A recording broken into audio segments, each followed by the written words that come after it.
Hi everybody, welcome to the inaugural plenary from the PSA Teaching and Learning Group. My name is Emily Clow. I'm on the editorial team at Politics.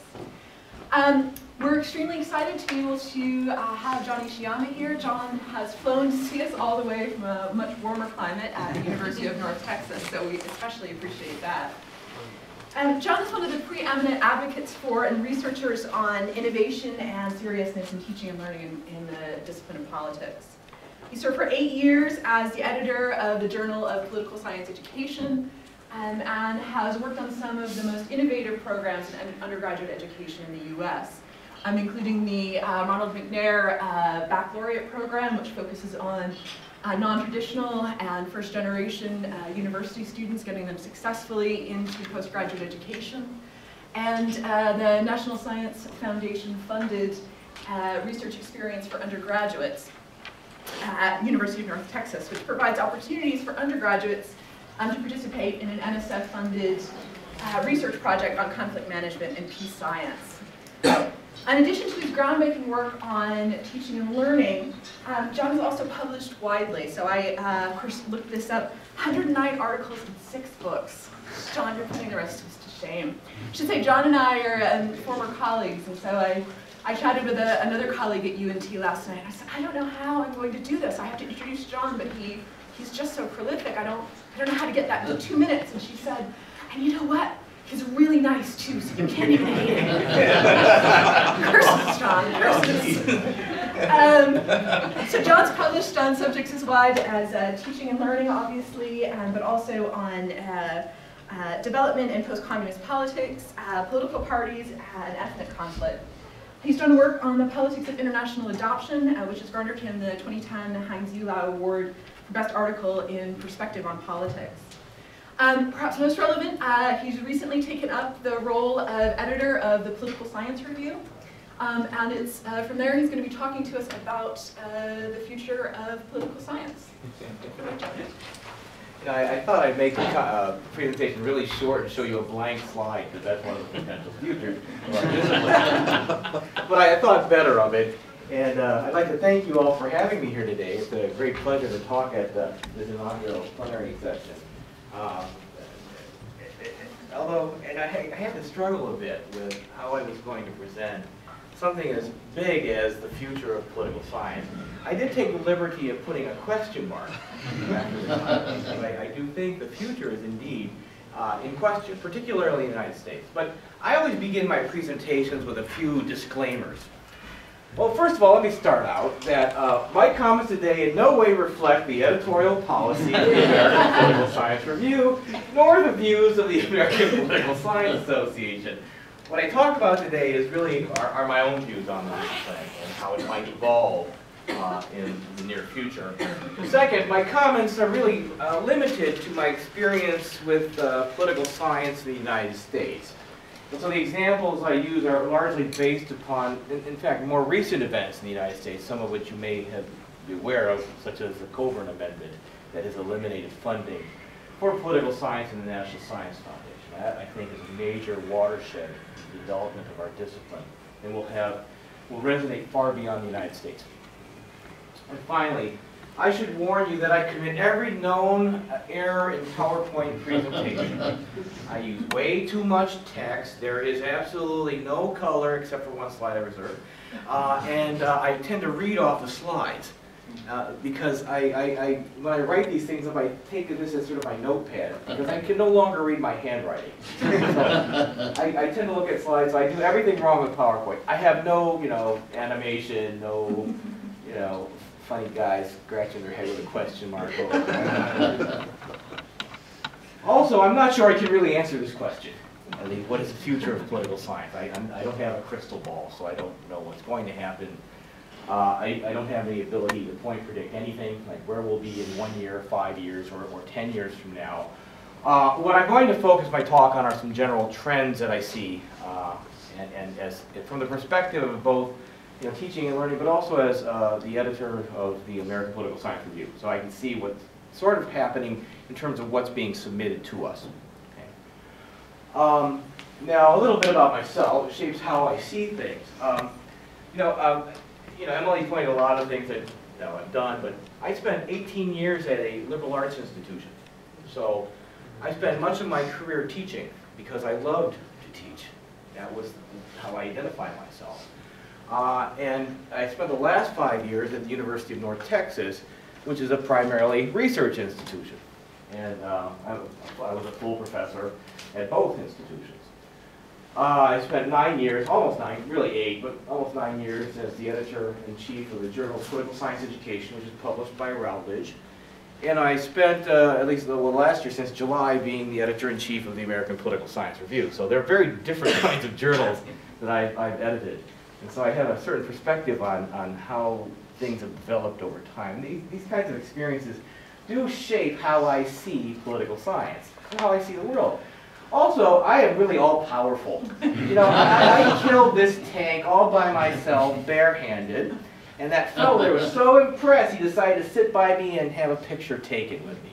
Actually, this is from Ethiopia. It was a ruined tank left over from the last war with the Derg in 1991. He just never collected it. And it's not really a tank. It's called a ZZU-23, which is a mobile anti-aircraft armored vehicle that was Soviet-made. As my Russian friends always remind me, I can't call it a tank. But if I call it a tank, it sounds so much more impressive. Now, today, however. Now, by the way, now that I've sufficiently raised your expectations, or perhaps lowered them, I want to talk today about 3 different issues. Challenges facing our discipline, some general trends that I see in our field, not only in terms of approaches and research agendas, but also the growing importance of teaching and learning to our field. And finally, what might be done. I was toying with the idea of what should be done, or what is to be done, paraphrasing Lenin, but I thought better of it. So what might be done? Okay, and then talk a little bit at the end about what we might see in the more immediate future, particularly in the post-Coburn era. The biggest challenge, I think, and it has been sort of highlighted by the Coburn Amendment of last week. This was passed last week on voice vote. It was not a roll call vote. It was called, and the President of the Senate simply perceived the ayes saying more than the nays, and it passed. It was slipped in because there was a great deal of debate over the budget. I think on both sides they wanted to pass the budget, and frankly only $10 million goes to the NSF for political science. So it was a small deal and they passed it. It eliminates funding for political science. Originally the original Coburn Amendment suggested that political science funding be eliminated and that money be transferred to cancer research. That was changed, and the new amendment says that funding for the political science division should be eliminated except for research projects that the director of the National Science Foundation certifies as promoting national security or the economic interests of the United States. Okay. Now, of course, one could imagine that, and I think some of my colleagues have said, well, that's okay because the NSF director will certify all of us. I don't think that's going to happen. I think that even in this watered-down version, this amendment has enormous implications for how our field will develop.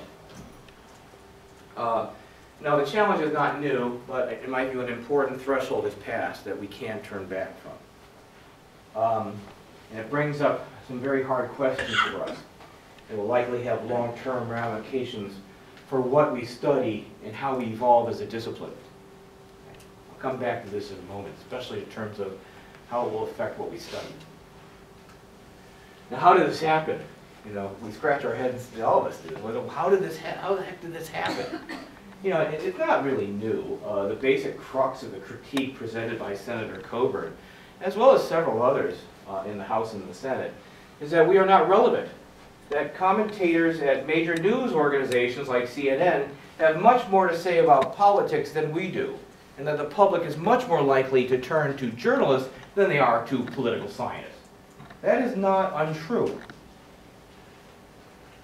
Although we assail this claim, there's some merit to this. In the United States, at least in the United States, I turn on the TV and watch experts being quoted, and it's Wolf Blitzer. Wolf Blitzer is not a political scientist.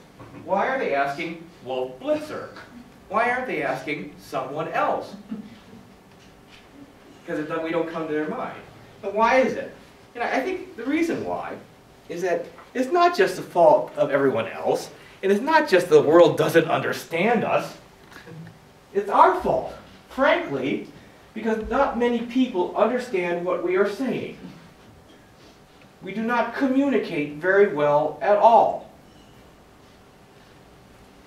Now, this must change, in my view, and this is not the editorial line of the APSR.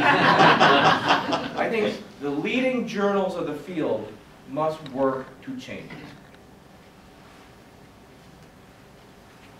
Okay, in terms of trends. Well, this is not a collectively exhaustive list. This comes from what we have seen at the APSR, what we also have seen in consultation with other editors of the major journals, particularly the major American journals, JOP, Journal of Politics, and the American Journal of Political Science. So it's not a collectively exhaustive list, but it's remarkable the extent to the three of us, or the three editorial teams, see these kinds of trends in the field, at least in terms of submissions.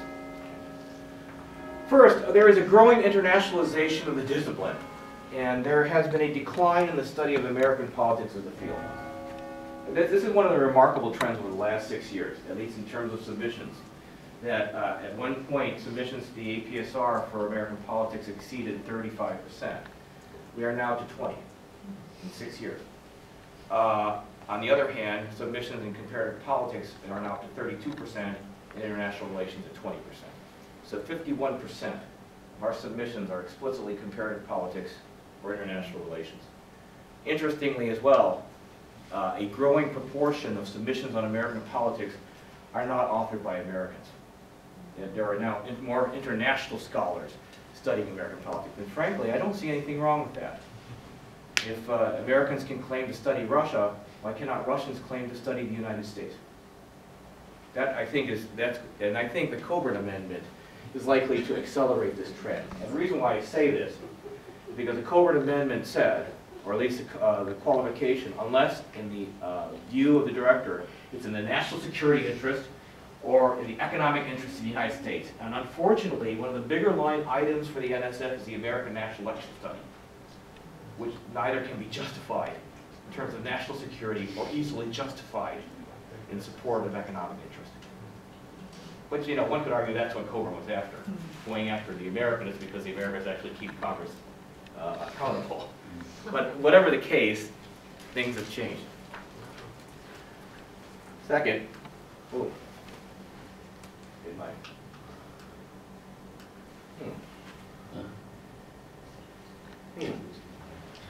guess the mirror doesn't, the mirror he turned on the work. Yeah. What happened? What if I... Help is on its way. Okay, well maybe if I kick this button here. Oh, there it is. Okay. I'll have to do it. Low-tech solutions. Click the button with the arrow on it.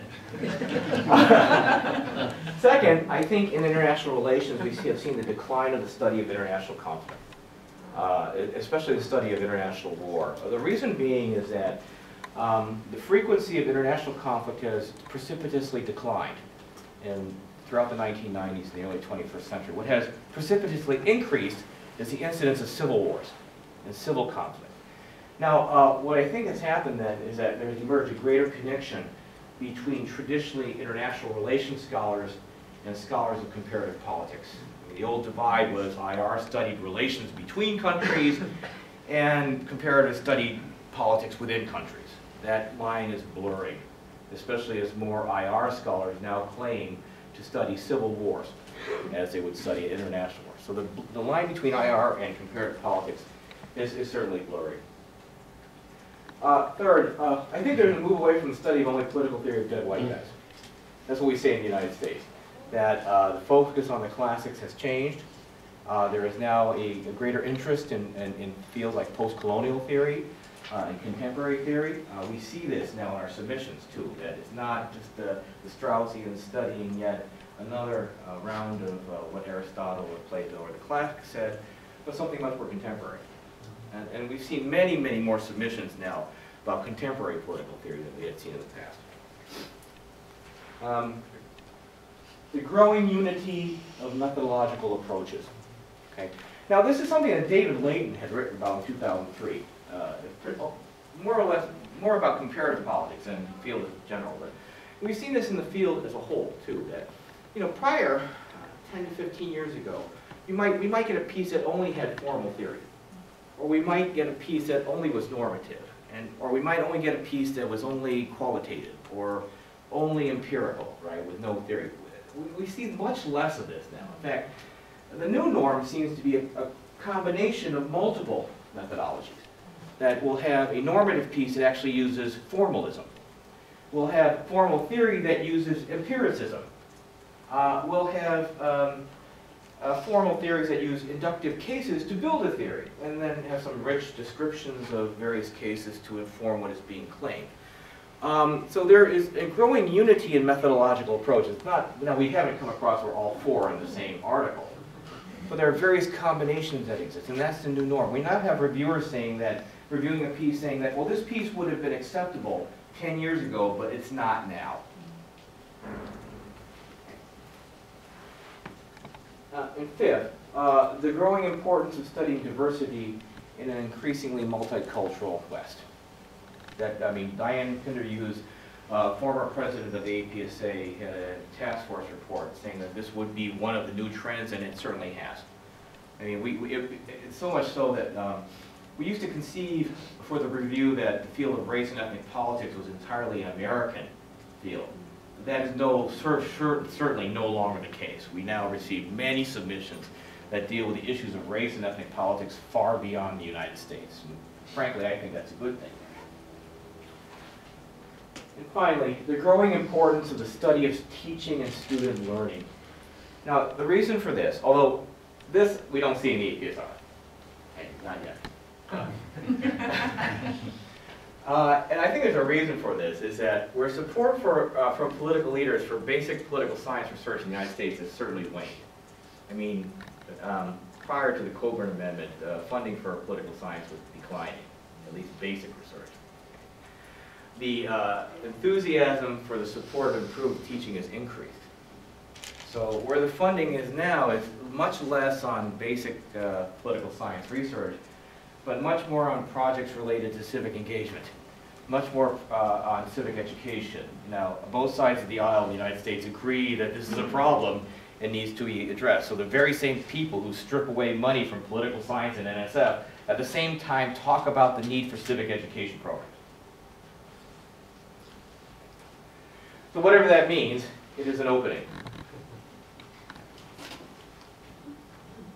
Now, okay, what might be done? I've heard this a lot, that from all quarters, that what needs to be done is that we need to return to what so many scholars have said before, and we need to become relevant. Now this means a lot of different things to a lot of different people. I hear many of my colleagues in international relations say, the way we become relevant is that we have to become advisors to the Secretary of State. And I think, yeah, that's because you want to be Henry Kissinger too. That's a pipe dream and unlikely. It's very unlikely that anyone, and I don't see this happening very much in the future, any one of us will become Secretary of State or a major policy advisor. Because we don't do those things very well. Now, how do we become relevant? Well, I think there's two things. First of all, I think we focused a great deal on methodological trivia. We do. Or we focus on gigantic, unanswerable theoretical questions. We do that too. And that is often of little policy relevance and not easily understandable to an intelligent but not expert audience. I have a great deal of difficulty, seeing how some piece in the APSR can be translated to, I don't know, the Secretary of State. And why would it be important to study this? I think we have to do a lot better job at this. And effectively, we've lost our audience and we need to win them back. And now relevance, and everyone talks about relevance, but how do we do this? I think one of the major roles to play in terms of restoring relevance is the role played by the major journals in our discipline. We need to publish pieces that people will read. We have a saying amongst our editorial team that when we review a piece, we'll say, you know, to some extent, if someone was coming across this at a book display and they saw the title of this article, would they say, oh, wow, I want to read that? We should do this. Not all the time, but as much as we can. We need to work with our publishers to be more active and engage in the news media and the public at large. Now, one thing that Cambridge University Press does for us at the review, they've started this of sending out news briefs and press releases that highlight articles that appear in the review. We just started this in November, where we highlighted an article that dealt with violence against women and provided the first comparative database on that. And it's been an enormous hit, and Newsweek is going to carry an article on it. We have a recent article about, just came out shortly after the attacks on the Algerian gas plants this past few months, that deals with why Western jihadists choose to engage in terrorist activities or broader at home. It's like the first unique database on individual Western jihadists, and we're running that too. We also have an article that we will be running that deals with, do cell phones really cause protests in the wake of the Arab Spring, which I'm sure will cause some debate.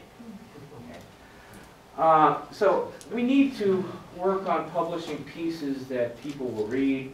We also need to publicize this, and we need to work very closely with the publishers to highlight those pieces that we think will gain traction. And we need to provide exposure to pieces that are fundamentally important to foster public intellectual debate. You know, one of my colleagues at UNT always tells me, perfection is the enemy of good. And you know, you should be as good as possible. But what's more important is if it's an interesting idea, not a perfect one. If there was a perfect one, you would have no debate. Okay. Stop being afraid of politics. As political scientists, I think, especially in the United States, we tend to be afraid of politics. There was a piece that appeared in Inside Higher Education, which is a widely read electronic newsletter in the United States, that has talked about the Coburn Amendment. And many of those interviewed for the piece argued that one of the reasons why we're blindsided by the Coburn Amendment is because we're afraid to engage in politics. We're afraid to lobby. We're afraid to act as a pressure group. We're afraid to do all the things that everyone else does. And as a result, we are victims of the very things we study.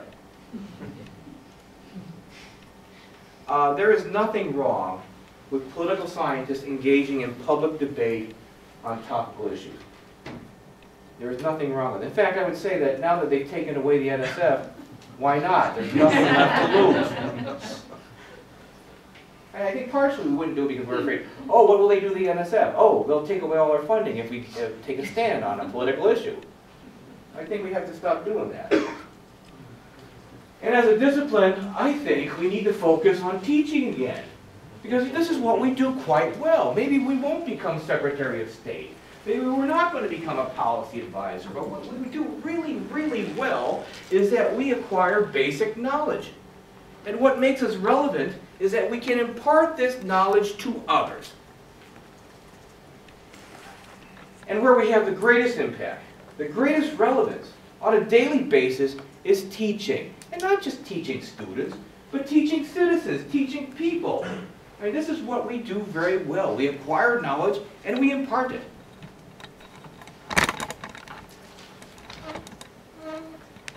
We really need, and I think for practical purposes, we need to refocus on teaching now more than ever because, well, there clearly is a great need to re-engage citizens in the democratic process. Politicians may not like our discipline, but they do realize that the lack of civic engagement is a problem of national, if not international, significance. Promoting civic engagement and civic education has widespread global support, but we have not, as a discipline, really embraced this as a scholarly activity. We've sort of relegated to the side that, you know, a few people at the Carnegie Foundation for Teaching, many of whom aren't political science but social psychologists, talk about promoting civic engagement. We tend not to really embrace that as something that we should study and promote. And there are some exceptions. I mean, there's a new book by Cartney, Benyon, and Simpson on teaching civic engagement, but that just recently came out. I think we need to reclaim this space as ours. There's a new world of technology, which we are only beginning to scratch the surface and begin to understand, and have any sense of what works and what does not. You know, one thing that's strikingly absent in the debate or the discussion in American political science is what role does a MOOC play? You know, I don't know if you have MOOCs here. We call them, you know, MOOCs are massive open online courses that institutions like Harvard and Stanford and the Ivy Leagues have instituted, right? You know, political scientists don't even know what a MOOC is. You know, this really, unfortunately, whether we like it or not, is the future. And, you know, I was having a conversation once with someone, not to say that there's anything particularly good about a MOOC, but can you imagine a MOOC that focused on civic education? I mean, just basic, free, open access civic education, knowing basically how the political system works. And you know, what I would like even more is that if my students in American government would realize that there is no president of the United Kingdom. If I could get them to think that, that's a major victory. But maybe we can get others to think that, we wouldn't have the idiocy we have in our political system.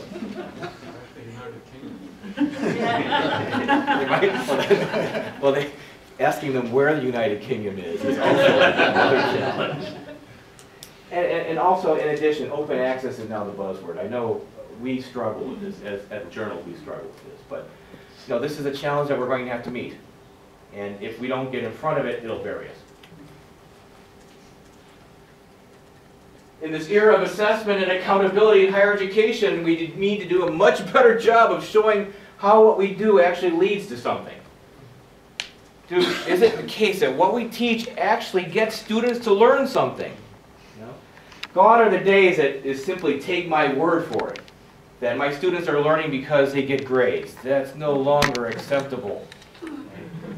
And to me, this is what the scholarship of teaching and learning is all about. Trying to figure out trying to figure out empirically, what techniques are used and do they actually work? And then using that information to make our case, that we are relevant, that what we do actually works. You know, data is a great thing, by the way. When you're trying to make an argument and you have data and some some bar charts or even some pie graphs, you can say a lot with that to a legislator who doesn't really know anything about political science. We have to stop saying simply take our word and leave us alone, because that's not going to work. And it is simply, I think, the fourth reason why we need to engage or re-engage in teaching and learning. In my view, it is simply what we're supposed to do. I think gone are the days that you are either a teacher or a scholar. You have to be both. You know, it's not to say that good researchers become great teachers. You don't. I mean, I often hear people at conferences saying, oh yes, research and teaching goes together because research makes me a better teacher. No, it doesn't. They're separate activities. Research makes you know more. It does not affect how you teach. But if you only teach, or if you only do research and you don't teach, then what's the point? And if you only teach and don't research, then what do you know? These naturally go together hand in glove. And gone are the days where you can be one or the other. You know, gone are the days when one of my senior professors long ago spoke to me with great pride that he had never taught an undergraduate in his life. That was a point of pride for him. That no longer will work. So what is the future? Well, I think perhaps in the short run, I really don't think that funding will be restored. I mean, the continuing resolution is in operation until October, which means many in the discipline are saying we still have another chance to get it restored. I don't think it will be restored. I think that we really have to think what's going to happen next. We have to prepare for the post-Coburn era. In the longer run, I think the face of the discipline, particularly in the United States, will change within the next 5 to 10 years. There will be more scholarship based on international and comparative perspectives, which can be justified in terms of the national security interests and economic interests. There will be more effort to connect with a broader audience beyond political science, so that it won't happen again, or at least we won't be totally eliminated. And there'll be more effort on justifying our existence and be more active in defending our discipline by embracing civic engagement and the scholarship of teaching and learning. That is how we arm ourselves to defend our existence. And ultimately, though, I don't know what the future will be like. It will be a difficult future. Not an empty future, but it will be a difficult one, especially in the United States. We have passed a threshold that has been crossed, and we have to prepare for a very uncertain future. Now, one thing is that it is a future we made. We can't simply blame it on others, but what we do will affect whether or not we will survive this. Okay, so at least I don't like always quoting Churchill, but I like the one saying that, you know, if you're going through hell, just keep going. Thank you.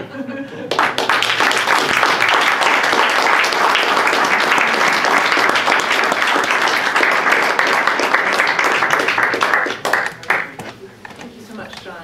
If I could get questions. Yeah. Yes, yes.